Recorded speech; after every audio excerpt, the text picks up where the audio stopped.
Bismillah, elhamdülillah və salatu və selamu alə Rasulillah, əmmə ba'd.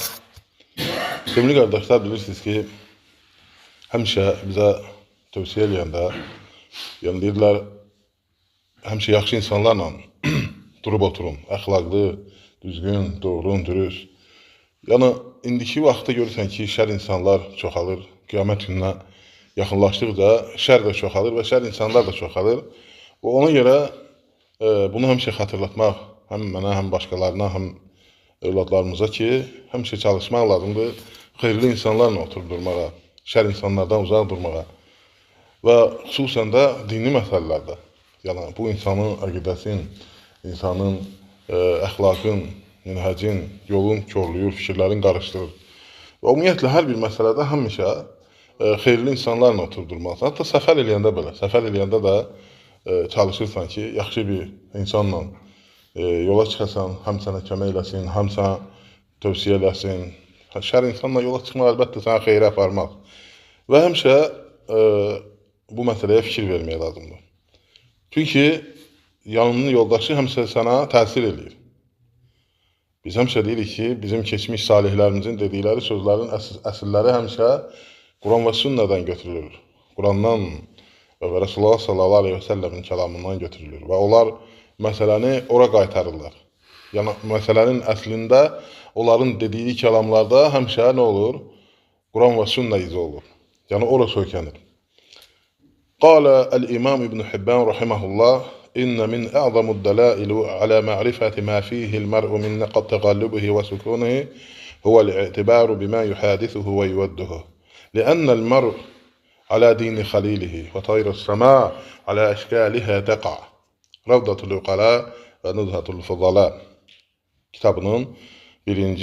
cildi 10. sayfasında İbn Hibban rahmetullahi aleyh deyir ki bir insanın çevrilməsində, yəni dilinin, əqidəsinin, əxlaqının, fikirlərinin yəni dəyişilməsində yəni ən böyük dəlil odur ki, onunla kim danışır, kim onunla dostluq eləyir, kim ona yoldaşlıq eləyir, kim ona oturub durursa, ən böyük dəlil budur. Çünki Resulullah sallallahu aleyhi ve sellem deyir ki, kişi dostunun dinindədir. Hətta səmada uçuşan quşlar da bir-birinə yəni, yaxın olurlar, hansılarla, uyğun olanlarla. Və ona görə də yəni, bu məsələdə həmişə, bayaq dediyim kimi, bizim dədə-babadan da, keçmişdə də həmişə hər bir məsələdə deyərlər ki, yəni, bax, yaxşı bir insan olsun. Toy eləyəndə də, yəni evləndirəndə də, yoldaşlıq eləyəndə də, ticarət eləyəndə də, dostluq eləyəndə də, məktəbə göndərəndə də, məhləyə çıxanda da həmişə deyədilər ki, yaxşılarla durub oturun, həmişə.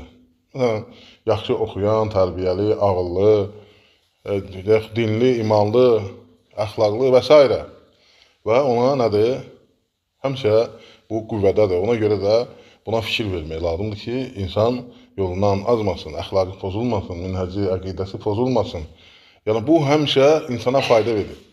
Və onun əgər oturub durduğu insan şərdirsə, fitnətdirsə, mütləq ona təsir edir. Heç kəs deməsin ki, mənə təsir eləyəndir. Heç kəs arxayın olmasın. Hətta böyük alimimiz Şeyx Salih Əl-Fəvzan, Hafizahullahın gözəl bir sözü var. Deyir, heç kəs arxayın olmasın ki, o azmaz. Hətta, nədir? Yəni, yolundan azmaz. Hətta alim də aza bilər, mütəallim də aza bilər.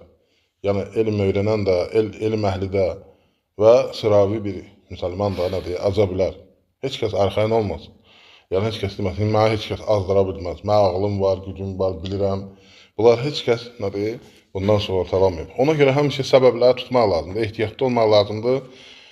Və görürsünüz ki, yəni, bu sələf salihin dediyi sözlər də nədir?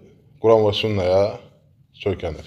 Və necə ki, Resulullah sallallahu aleyhi və səlləm buyurdu ki, Əl-məru alə dini xəlilihi, ki, dostunun dinindədir. Yəni, dostu nə təsirsə, mütləq ona təsir eləyəcəkdir. Və ona görə də biz də ən birinci özümüz çalışmalıyıq ki, bu şər vaxtında şərdən, fitnədən, əxlaqdan uzaq olan insanlarla, yəni hansılar ki, onlar şər əhlidir, fitnə əhlidir və əxlaqdan uzaqdırlar, və onlardan uzaq durmaq. Və çalışmaq lazımdır ki, onlardan uzaq durmaq, onların fitnəsinə, şərinə düşməmək və xarab fikirləri olan, xarab əqidəsi olan, xarab minhəci olan insanlardan uzaq düşmək, yəni onlardan uzaqlaşmaq və gözəl şəkildə, ağıllı və özünüz də görürsünüz ki, indi şər vaxtıdır, insanları aldadırlar, yəni gənclərimizə xüsusən təsir edirlər və xarici ölkələr, məsələn, bu məsələdə bu işi görürsünüz ki, nə idarə edirlər və müsəlman ölkələrində nə cür fəsadlara təsir edirlər. Ona görə də ehtiyatlı olmaq lazımdır və özümüzü, uşaqlarımızı, gənclərimizi qoruyub saxlamalıyıq. Allah Teala bizi qorusun. Allah Teala bizi bütün şərdən, fitnədən, şər əhlindən, fitnə əhlindən qorusun. Allah bizi xəstəliklərdən qorusun. Allah xəstələrimizə şəfa versin. Allah ölkəmizi əmin-amanlıq içərisində etsin daima. Allah ölkə başçımızı qorusun, onun xeyir üzərində etsin. Allah əsgərlərimizi qorusun. Vətənimizin, ölkəmizin əmin-amanlığını qoruyanları qorusun. Allah bütün müsəlmanlara kömək olsun. Allah cəmaatımıza, xalqımıza hidayət versin, doğru yola yönətsin. Subhanəkallahumma bihamdik, nəşhədən la ilahə illə əntə nəstəğfiruka və nətubu ileyk.